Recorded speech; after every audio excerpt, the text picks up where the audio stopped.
కూటమి ప్రభుత్వం విద్యారంగాన్ని నీరుగార్చింది. ప్రభుత్వ పాఠశాలలు, హాస్టళ్లలో పరిస్థితి మరీ దారుణంగా ఉంది.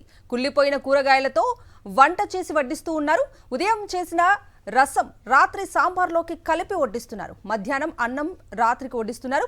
ఇదంతా శ్రీ సత్యసాయి జిల్లా మడకశిర మండలం గుండుమల కేజీబీవీ బాలికల పాఠశాలలో కళ్లకు కట్టినట్లుగా కనిపిస్తోంది. ఎంతలా అంటే పశువులు కూడా తినని కూరగాయలను విద్యార్థులకు వడ్డిస్తున్నారు.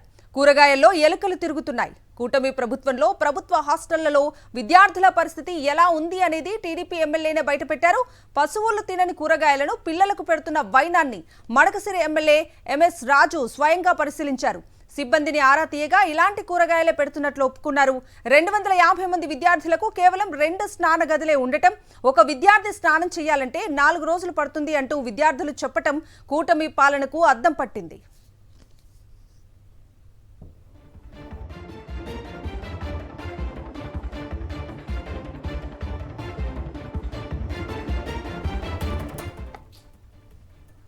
ఈ అంశానికి సంబంధించి పూర్తి డీటెయిల్స్ మా ప్రతినిధి శివారెడ్డిని అడిగి తెలుసుకుందాం. శివారెడ్డి,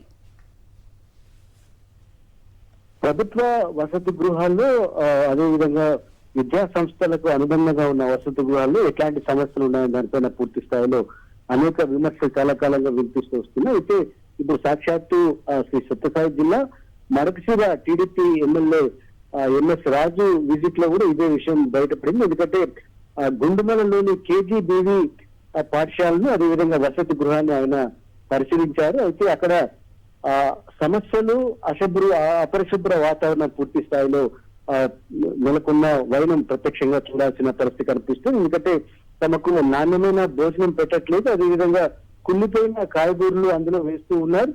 పైగా ఉదయము మధ్యాహ్నం మిగిలిన ఆహారాన్ని తిరిగి సాయంత్రం అంటే డిన్నర్కి రాత్రి భోజనంలో కలిపి ఇస్తున్నారన్న వైరం కూడా అక్కడ బయటపడిన పరిస్థితి కనిపిస్తుంది. అయితే దీనిపైన విద్యార్థులతో ఫీడ్బ్యాక్ తీసుకున్నారు ఎమ్మెల్యే ఎంఎస్ రాజు.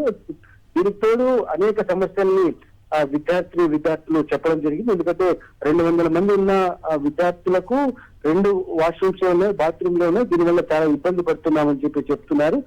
దీని మొత్తం పరిణామాలు ఎందుకంటే ఒక్క గుండుమల కేజీబీవీలో నెలకొన్న ఇట్లాంటి సమస్యలు వెలుగు చూడటంతో రాష్ట్ర వ్యాప్తంగా ఉన్న అన్ని ప్రభుత్వ వసతి గృహాల్లోని సౌకర్యాలు కూడా ప్రశ్నార్థకంగా మారాయని చెప్పాలి. ఎందుకంటే ఎమ్మెల్యే ఎంఎస్ రాజుకి సమస్యల్ని పెద్ద ఎత్తున విద్యార్థులు తీసుకొచ్చారు. అయితే సమస్యల పరిష్కారం వైపు కాకుండా కేవలం నాకెందుకు చెప్పలేదని ఎంఎస్ రాజు అడిగిన తీరు, అదేవిధంగా ఇక్కడ కాంట్రాక్టర్దే తప్పు అని మాట్లాడుతున్నారు కానీ ప్రభుత్వ వైఫల్యాన్ని ఆయన అంగీకరించకపోవడం పూర్తి స్థాయిలో విమర్శలు దారితీస్తున్న పరిస్థితి కనిపిస్తోంది.